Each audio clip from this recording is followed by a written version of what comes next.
Bienvenue, je suis David Aaron McFarlane et j'ai le privilège de servir en tant que directeur d'initiative nationale dans l'organisation de Billy Graham, mais je suis ici pour vous parler au sujet de comment rendre notre Église accueillante. Je sais que chaque Église pense qu'ils sont bien accueillants, mais est-ce qu'ils sont amicaux envers ceux du dehors? Vous voyez, je me suis rendu compte qu'il y a deux raisons pour lesquelles les gens viennent à l'Église. Et l'une est pour tisser des liens amicaux, et l'autre est encore et toujours pour tisser des liens amicaux. Il y a beaucoup de raisons pour lesquelles les gens aiment venir, mais seulement une pour laquelle ils restent, et c'est la fraternité. Donc, sommes-nous accueillants envers ceux qui viennent? Parce que je crois que les églises doivent s'accroître. Les gens devraient venir et ils devraient y trouver ce qu'ils cherchent. Vous devriez les servir. Alors, ils voudront devenir membres de votre église et intégrer dans la vie de l'église. Et vous aideront à faire le travail de votre église. Donc, comment pourriez-vous amicaliser votre église? Je viens de créer le mot. Comment pouvez-vous rendre votre église plus accueillante? Quand Dr. Billy Graham était en Angleterre, ils ont posé cette question à toutes les églises. Est-ce que ça vaut la peine d'adhérer à votre église? Est-ce que ça vaut la peine d'adhérer à votre église? Ma femme Diana et moi sommes allés à une église. Nous avons été bien sûr à beaucoup d'églises. Et nous sommes allés à une église et une fois arrivés là, nous étions arrivés tôt et les gens avaient mis leur manteau sur toutes les chaises, sur toutes les bonnes chaises. Et nous avons regardé autour de nous et c'est comme si on nous disait, ce sont nos chaises, vous restez loin, vous n'êtes pas les bienvenus ici. Et donc, nous nous sommes bien sûr assis, mais nous décidâmes de ne plus jamais y retourner. On a demandé à un autre homme, un conseiller d'église, de venir et consulter une église évangélique. Car les jeunes gens venaient, mais ils ne restaient pas. Les plus avancés en âge se posaient la question, pourquoi est-ce qu'on n'attire pas plus de jeunes à l'église? Donc, il est allé un dimanche et il a trouvé que tous les habitués s'asseyaient à l'arrière de l'église et ils occupaient tous les sièges d'arrière. Les nouveaux devaient donc s'asseoir au devant avec les personnes âgées. Ils se sentaient mal à l'aise. Pourquoi continueraient-ils à venir? Mais maintenant, je ne sais pas ce qui s'applique à vous, à votre situation, parce que chaque culture et situation d'un pays est différente. Mais nous voyons une urbanisation du monde où les gens délaissent maintenant les régions agricoles et vont vivre dans les villes. Et donc, ce que je vous dis dans ce cas s'applique plus en particulier dans les églises des grandes villes. Donc, cela peut s'appliquer à vous ou peut-être pas. C'est quelque chose que vous devez juger vous-même. Donc, notre église est-elle accueillante? Quand je servais dans des églises, par exemple, quand je servais à Richmond, Colombie-Britannique, j'emmenais les anciens à un temple bouddhiste. Je les emmenais à un temple bouddhiste. Et ils n'avaient jamais été dans un temple bouddhiste. Il y avait de l'encens. Et ils se sentaient totalement mal à l'aise et très maladroits parce qu'ils ne comprenaient pas les coutumes, enlever les chaussures, etc. Et après, je leur demandais comment vous êtes-vous sentis? Ils me répondaient, nous sommes sentis maladroits.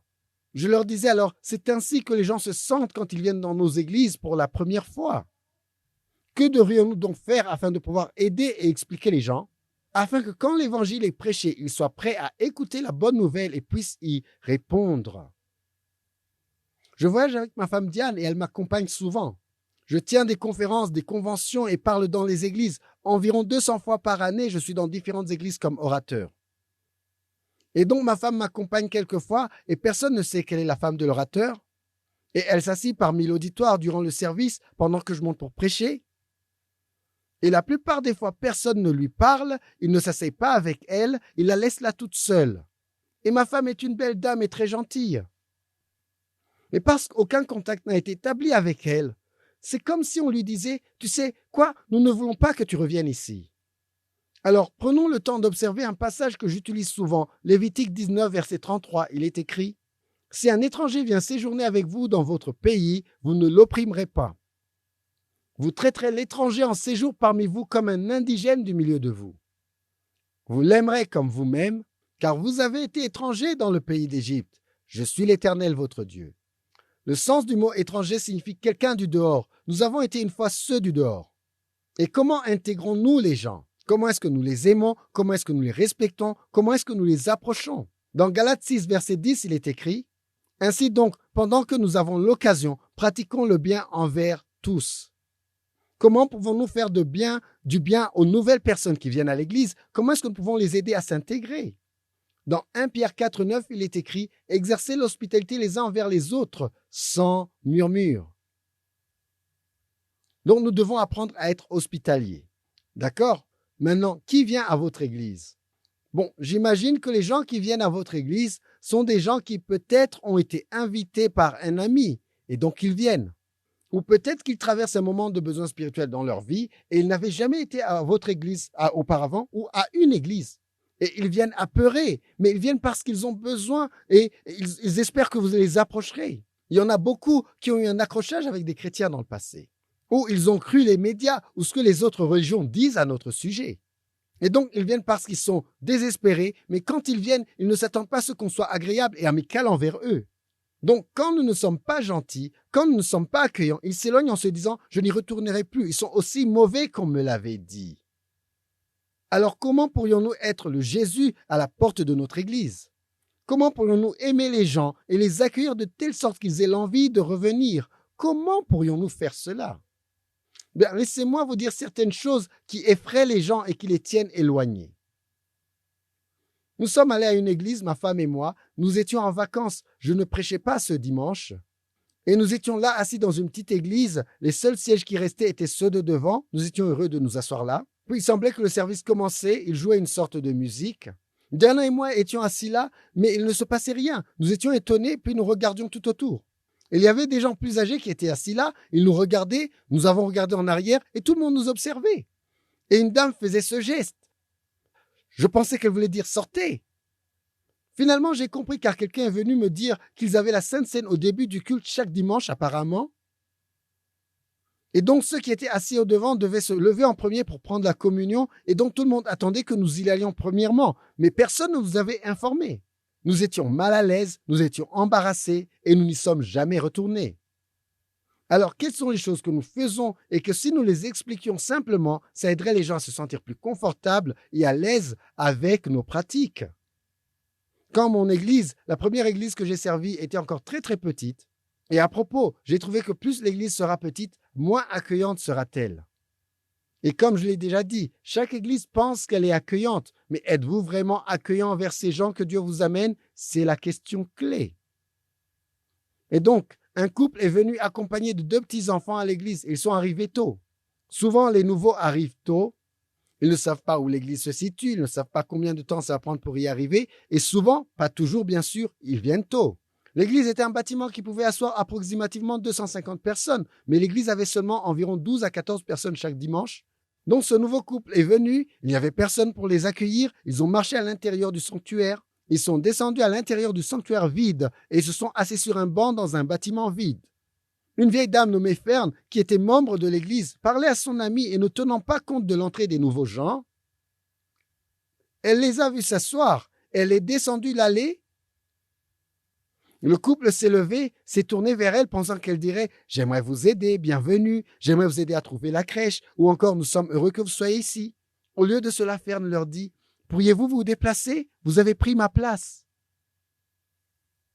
Le couple était très poli et ils se sont déplacés. Mais ce genre d'attitude est terrible. Ce n'est pas chrétien et ça empêcherait certainement aux gens de rester là. Cela m'est arrivé. Ma femme Diane et moi sommes allés à une église il n'y a pas longtemps. Nous sommes assis derrière et quelqu'un nous a dit de nous déplacer. Nous sommes déplacés, ce n'est pas un problème. Je suis chrétien, j'étais heureux d'être là, pas de problème.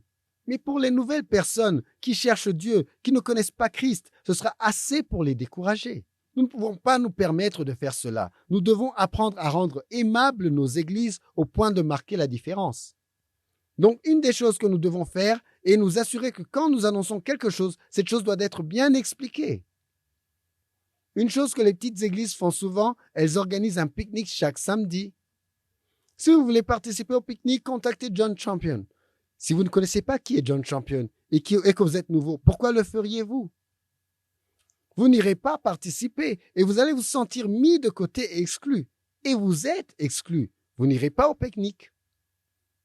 Donc, nous devons réfléchir à comment faire les annonces. Donnons-nous assez de détails au point qu'un étranger comprendrait. Et les termes employés, sont-ils des termes que n'importe qui comprendrait, même s'ils n'ont pas la foi chrétienne? Et le langage utilisé, si vous utilisez un terme biblique, est-ce que vous l'expliquez afin que les gens puissent comprendre ce que vous dites? Je me souviens, Dr. Graham avait organisé un grand événement pour les évangélistes dans les années 80.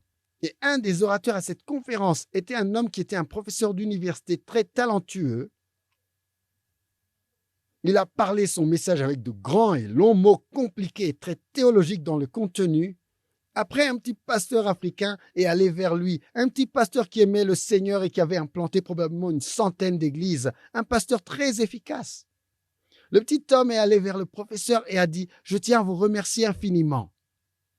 Je n'ai pas compris un seul mot de tout ce que vous avez dit, mais je suis si heureux qu'un savant comme vous soit de notre côté. » Nous devons utiliser des mots que l'auditoire comprendra.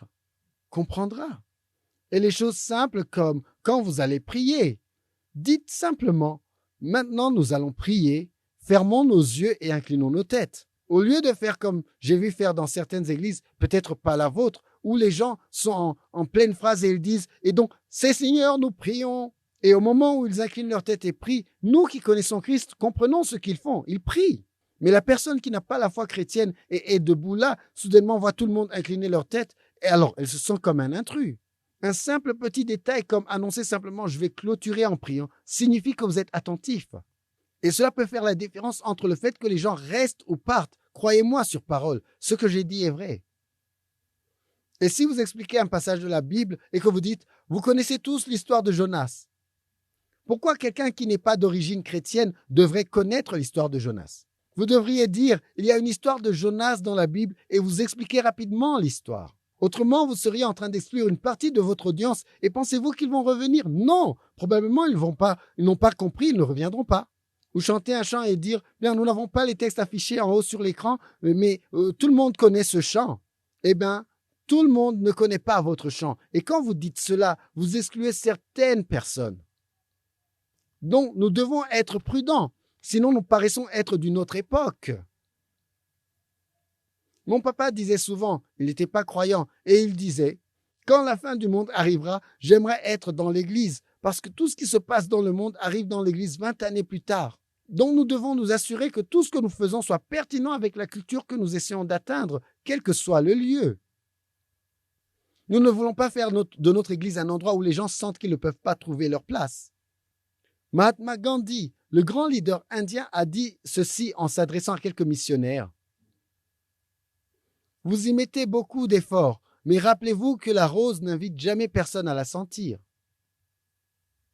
Si elle sent bon, les gens traverseront le jardin et endureront les épines pour la sentir.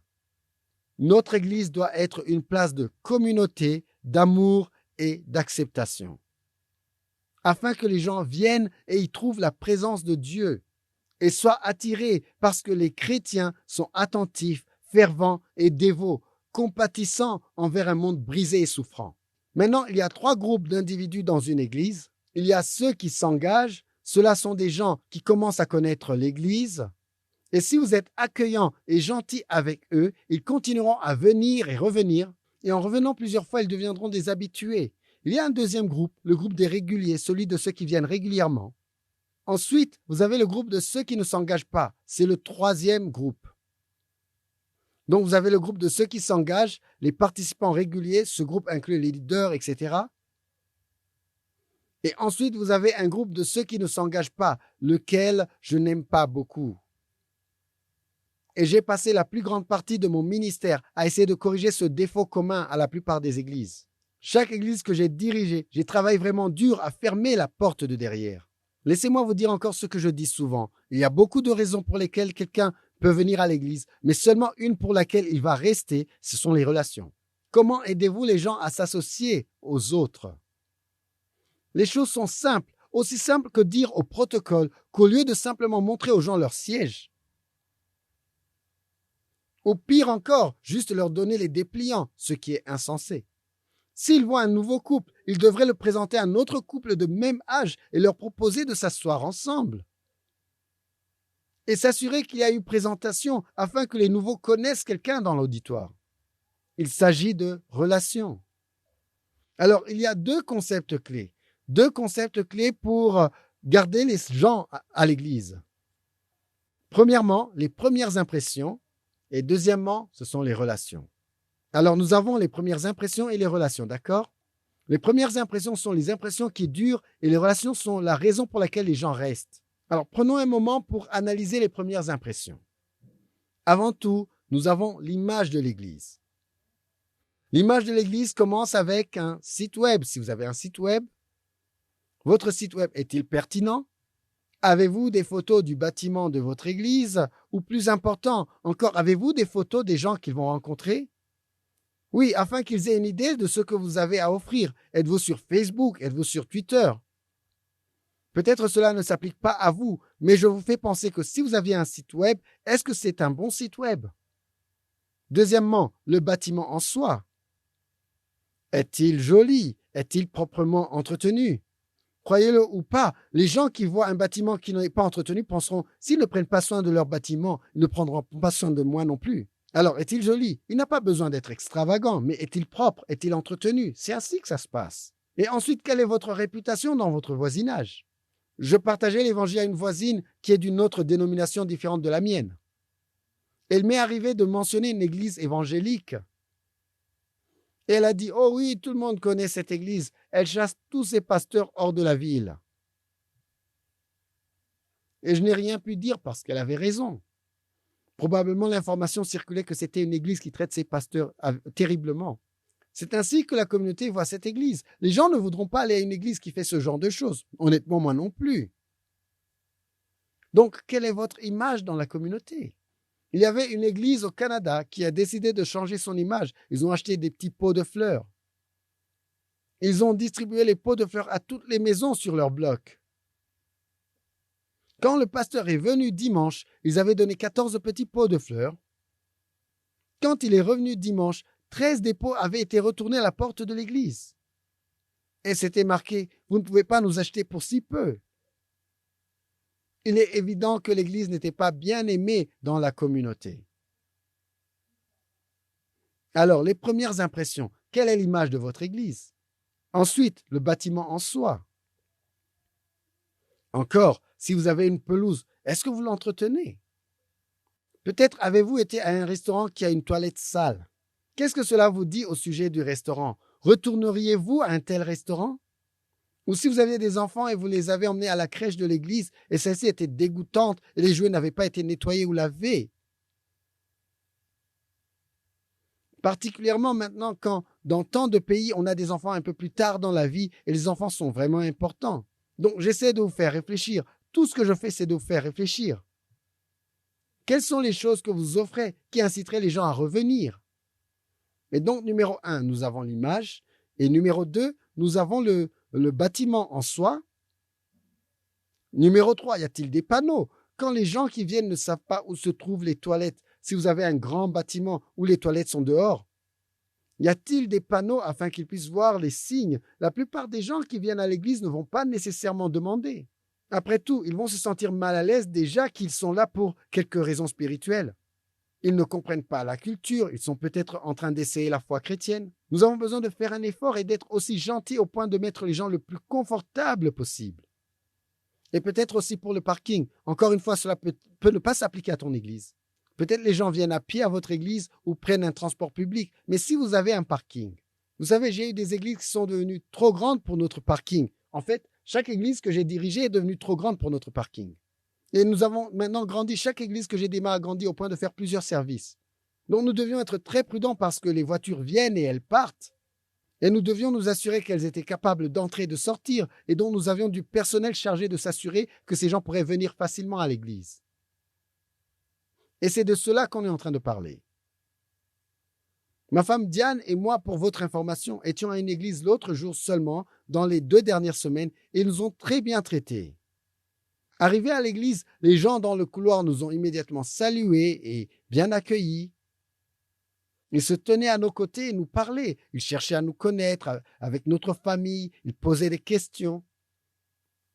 Alors, ils nous ont présenté au protocole qui nous a pas seulement donné un dépliant, mais qui nous a accompagnés jusqu'à un siège où nous serions confortables. Quelqu'un dans les parages s'est levé et est venu s'asseoir avec nous et nous a parlé.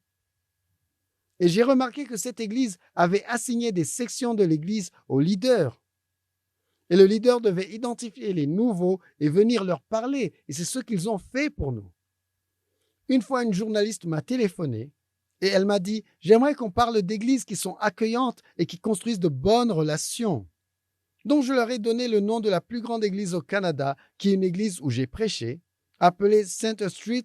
C'est dans la ville de Calgary, une église de 7000 membres. Et elle a dit, non, non, non, non, je veux parler aux églises qui sont accueillantes. Et j'ai dit, madame, la raison pour laquelle les églises deviennent grandes est parce qu'elles sont accueillantes.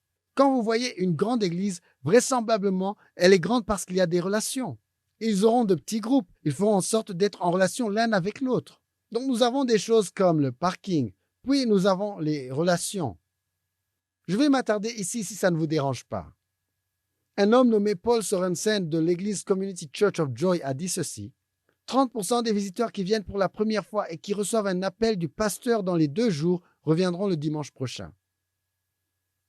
Mais s'ils reçoivent un appel d'un simple membre de l'église, 68% reviendront. Donc nous pouvons amener nos membres à construire des relations et à faire le suivi. C'est la chose la plus passionnante que nous pouvons faire. Donc nous devons accueillir les visiteurs, les escorter à leur siège et faire de notre mieux pour les aider à s'intégrer. Une chose que j'ai fait moi-même est le déjeuner pour te connaître. Certaines églises le font chaque dimanche. Je le faisais 1 fois par mois ou 1 fois les 2 mois, en fonction du nombre de nouveaux qui venaient avec lesquels on pouvait créer des relations. Mettez en place autant d'opportunités que possible pour la naissance des relations. Très bien, retournons en arrière et analysons les visiteurs qui participent pour la première fois. Alors, ils viennent avec des problèmes, ils arrivent à votre église, ils ne savent pas trop à quoi s'attendre. Je suppose qu'ils ne sont pas chrétiens ou ils sont en quête. Dieu les a apportés à votre église, ils ont entendu le témoignage de quelqu'un, alors ils viennent. Ils sont blessés, ils sont à la recherche, ils ne sont pas sûrs. Un ami les a invités, ils se sentent obligés d'être là. Et donc, ils ne viennent pas avec une bonne attitude. Et comme je l'ai dit, vous devez être le Jésus à la porte. Les gens à la porte doivent être chaleureux et accueillants. Nous devons donc apprendre à nos gens que s'ils offrent du café en accueillant, je ne sais pas ce que vous faites dans votre culture, ou un maté si vous êtes en Amérique du Sud. Si vous avez distribué du café à l'église, le travail de la personne n'a rien à faire avec le café. Rien à faire avec le café. Ça a tout à voir avec le fait de discuter avec quelqu'un, arriver à connaître cette personne, construire une relation, manifester l'amour de Jésus à cette personne. Les gens qui distribuent les bulletins, ils ne doivent pas s'arrêter à distribuer les bulletins. Si c'est tout ce qu'ils font, licenciez-les. Vous voulez qu'ils construisent des relations avec les gens qui viennent, surtout les gens qu'ils ne connaissent pas, plus qu'avec les gens qu'ils connaissent déjà. Un homme nommé Marriott, que vous connaissez, sans doute, a une chaîne d'hôtels. Et il a envoyé un mémo à tous ces hôtels disant que lui-même, M. Marriott, allait venir à leur hôtel la semaine prochaine. Tout le monde ne savait pas à quoi ressemblait M. Marriott, donc ils ont traité tout le monde qui venait comme si c'était M. Marriott. Et c'était exactement ce que voulait M. Marriott avec son mémo. Si nous traitions tout le monde comme s'ils étaient Jésus, imaginez combien nous changerions notre monde. Alors, parlons à propos de construire des relations. Nous allons parler de choses simples, de choses très pratiques. Vous devez vous assurer que cela concorde avec votre culture et votre contexte. Peut-être que ce que je vous dis, vous l'avez déjà fait et c'est quelque chose que vous savez déjà. Mais permettez-moi de vous le rappeler parce que je crois que nous avons toujours besoin de rappel. Nous avons besoin de construire les relations. Il y avait un homme, il s'est présenté à l'église portant un chapeau, un grand chapeau, un chapeau Stetson, et il s'est assis à l'arrière. Alors le service allait commencer et donc le protocole est venu et lui a dit « Monsieur, mon nom est Bob, je suis le chef du protocole. Vous portez un chapeau dans l'église. Est-ce que ça vous gênerait de l'enlever ?» L'homme dit « Merci Bob », mais il a gardé son chapeau. Donc le protocole est allé chercher un des diacres et lui a dit « Regarde ce qu'il a fait ». Alors le diacre est venu et dit « Monsieur, mon nom est Fred, je suis le doyen des diacres. Vous portez un chapeau. Est-ce que cela vous gênerait-il de l'enlever ?» L'homme répondit « Merci, enchanté de vous rencontrer Fred ». Et il a gardé son chapeau. Donc Fred a appelé un ancien et l'ancien est venu. Le service allait commencer. L'ancien est venu et est monté vers lui et lui a dit « Mon nom est Robert et je suis le doyen des anciens. Monsieur, saviez-vous que vous portiez un chapeau? Cela vous gênerait-il de l'enlever ?» Et l'homme dit « Heureux de vous rencontrer Robert, mais il a gardé son chapeau. » Alors le pasteur prêchait, il a vu ce chapeau et cela l'a mis hors de lui-même, un homme portant un grand chapeau. Après le service, le pasteur est allé directement vers lui et lui dit « Monsieur, je suis le pasteur de cette église. Saviez-vous que vous portiez un chapeau ?» Et l'homme a dit « Oui, je suis venu à cette église, ça fait maintenant 6 mois. Je n'ai rencontré personne. Mais aujourd'hui, grâce à ce chapeau, j'ai rencontré le protocole, le diacre, l'ancien et maintenant le pasteur. » Les gens doivent faire des rencontres, ils doivent construire des relations. Ils ont besoin d'être salués. Je me souviens de l'église que j'ai dirigée où les gens qui étaient salués étaient les anciens et leurs femmes. Le problème est que tout le monde n'est pas extraverti, tout le monde ne sourit pas. Ces gens semblaient fâchés, on aurait cru qu'ils avaient été baptisés dans du jus de citron. Et c'était leur boulot de saluer. C'était les dernières personnes à mettre sur l'accueil. N'y mettez pas des gens comme ça. Donc j'ai réussi à me débarrasser d'eux, je leur ai demandé de faire quelque chose d'autre et j'ai obtenu un vendeur. Et le vendeur était un homme que je connaissais, qui souriait de tout, il souriait même aux chiens. Et donc je l'ai placé à la porte comme l'hôte d'accueil, je pensais que ce sera super. Je regardais le vendeur et au lieu de saluer les nouveaux qui viennent, il discutait avec son ami à propos d'un jeu de golf. Et il ignorait les nouveaux en leur donnant à peine un dépliant. Et j'étais vraiment furieux. J'étais tellement furieux. Je n'ai pas maudit et juré, mais partout où j'ai craché, l'herbe n'a plus repoussé. Alors je me précipitais vers lui pour lui reprocher d'avoir été si terrible. Et comme j'y allais, le Saint-Esprit m'a convaincu. Et le Saint-Esprit m'a dit, David, il n'est pas le problème, tu es le problème. Et j'ai dit, que veux-tu dire en disant que c'est moi le problème? Et le Saint-Esprit me dit, tu ne lui as pas dit ce qu'il devait faire. Tu ne lui as pas montré ce que tu attendais de lui, tu ne l'as pas formé pour faire cela. Tu l'as juste mis là et tu n'as pas pris le temps d'investir en lui. Tu es le problème. Depuis ce moment, je n'ai plus jamais permis à quelqu'un d'être dans une position de leadership, une position visible, sans prendre le temps de le former en lui montrant pourquoi il est là. Ils ne sont pas là pour distribuer des bulletins, ils ne sont pas là pour servir du café. Ils sont là pour être le Jésus envers ces gens qui viennent en cherchant, souffrant, paraissant brisés. Et leur priorité doit être les nouveaux, non pas les habitués. Et quand vous faites cela, vous pouvez changer l'ADN d'une église. Ils doivent avoir un contact visuel, serrer les mains et toutes ces choses. Alors, prenons un moment pour réfléchir comment communiquer cela à notre congrégation. Et j'ai 10 choses que nous pourrions dire à notre congrégation pour les aider à comprendre ceci. Premièrement, nous devons dire à la congrégation qu'ils sont chez eux à l'église. C'est comme leur foyer. Alors, de la même manière qu'ils traiteraient quelqu'un qui les rend visite chez eux à la maison, de la même manière, ils devraient traiter ceux qui viennent à leur église. Ça a tout à voir avec l'attitude. Il s'agit de l'ADN. Voici 10 choses. Numéro 1. Encouragez vos gens à changer de siège. Les chrétiens s'asseyent souvent dans la même place. Bougez à une autre partie de l'église afin que vous commenciez à rencontrer d'autres personnes que vous ne connaissiez pas, surtout si votre église grandit. Et j'espère que votre église grandit. Celles que j'ai dirigées ont toutes grandi. Numéro 2. Quand vous prenez le café au milieu de la semaine, invitez les gens que vous aimeriez rencontrer à venir partager votre café. Et les dimanches, passez votre temps avec les nouveaux. Numéro 3. Pratiquez la règle des 3 minutes. La règle des 3 minutes est que vous ne saluez pas vos amis pour les 3 premières minutes. Alors vous passez ces 3 minutes avec les nouveaux et après alors vous pouvez passer votre temps avec les réguliers. Rappelez-vous toujours qu'avoir beaucoup de nouveaux est un bon problème. Il y a beaucoup d'églises qui ne grandissent pas après tout. Ensuite, ne monopolisez pas le temps. Numéro 5. Laissez les autres saluer les nouveaux. Ne monopolisez pas leur temps. Ils ont un travail à faire, laissez-leur le faire. Numéro 6. Suppose que la personne à côté de toi est nouvelle aussi. Fais de ton mieux pour engager la conversation. Numéro 7. Souris. Un simple sourire fait la différence. Numéro 8. Écoute leur nom, rappelle-toi de leur nom, mentionne leur nom. Les gens aiment entendre leur nom.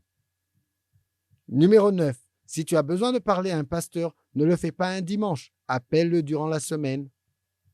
Laisse le pasteur passer du temps à rencontrer les nouveaux. Et numéro 10, apprends à remarquer les gens. Quand vous voyez qu'ils se tiennent seuls, allez vers eux et passez du temps avec eux. Ou quand vous voyez qu'ils sont occupés ou qu'ils n'ont pas le temps de parler, donnez-leur de la distance, laissez-les tranquilles. Il y avait un ingénieur originaire de Jamaïque qui est venu à mon église. Cet ingénieur était fameux. L'image du bâtiment de la Banque de Jamaïque se trouve sur le billet du dollar de Jamaïque. C'est lui qui a conçu ce bâtiment. C'était un leader jamaïcain bien respecté. Il est venu à l'église et cette église était l'une des églises que j'avais bien formées comme je suis en train de vous le dire. Il m'a dit qu'il a été salué 17 fois depuis le moment qu'il a franchi la porte jusqu'à s'asseoir sur son siège. Il a été salué par toutes les personnes qui officiellement étaient censées le saluer, mais aussi il a été salué par les membres réguliers parce qu'ils avaient compris que c'était leur église. On l'a toujours fait et refait. Il a dit à la dernière personne, « Vous êtes peut-être trompé, je ne suis pas l'orateur. » Ce matin-là, ce Jamaïcain était l'une des personnes qui, lorsque j'ai lancé l'appel à l'évangile, a répondu en donnant sa vie à Christ. Cela n'avait rien à voir avec ma prédication, mais ça avait tout à voir avec le fait qu'il sentait l'amour de Dieu venant des gens qui prenaient le temps de le regarder droit dans les yeux en lui disant qu'ils l'aimaient. Nous avons besoin de changer ce monde, une vie après l'autre, une vie à la fois. Le livre aux Hébreux dit ceci au chapitre 13, verset 1. « Persévérez dans l'amour fraternel. N'oubliez pas l'hospitalité envers les étrangers. » Ça se trouve là dans les Écritures. Car en agissant ainsi, quelques-uns ont logé des anges sans le savoir. Ce que je vous ai dit est vraiment simple, mais de l'autre côté, c'est incroyablement important. Si tu peux être accueillant, si tu peux donner aux autres plus de considération qu'à toi-même, si tu es capable d'être Jésus pour un monde brisé, ce monde va courir après toi. Parce qu'ils vont voir l'espérance qui est en vous, non seulement avec leurs oreilles, mais avec leurs yeux quand les gens les approcheront. J'espère que je vous ai donné de toutes nouvelles idées que vous pouvez mettre en pratique. Je termine avec ceci. Quand j'étais un homme d'affaires avec American Express, mon vice-président m'a demandé de parler à une conférence d'hommes d'affaires, une grande et importante conférence. J'ai dit oui, et la conférence avait lieu à Arizona, à un ranch 5 étoiles. Un ranch est à la base un hôtel conçu de telle sorte à ressembler au pays. Alors, ils avaient des chevaux sur lesquels on pouvait monter et ainsi de suite. Là où se trouvaient les chevaux, ils avaient un panneau sur lequel était marqué, je ne peux l'oublier, il disait ceci, « Nous avons des chevaux pour toutes sortes d'individus. Pour les personnes très hautes, nous avons des chevaux de haute taille. Pour les personnes courtes, nous avons des chevaux de courte taille. Pour les personnes grosses, nous avons de gros chevaux. Pour les personnes maigres, nous avons des chevaux maigres. Et pour les personnes qui n'ont jamais monté à cheval avant, nous avons des chevaux qui n'ont jamais été montés. » Je ne sais pas là où tu te situes. J'espère que parmi toutes les choses que j'ai mentionnées, je t'ai rappelé certaines choses importantes auxquelles tu dois réfléchir et peut-être que je t'ai donné de nouvelles idées que tu n'avais pas auparavant. Parfois, une nouvelle idée est ce dont tu as besoin pour changer l'Église et la rendre amicale fera l'affaire. Dieu vous bénisse lorsque par amour vous approcherez un monde brisé et souffrant au nom de Jésus.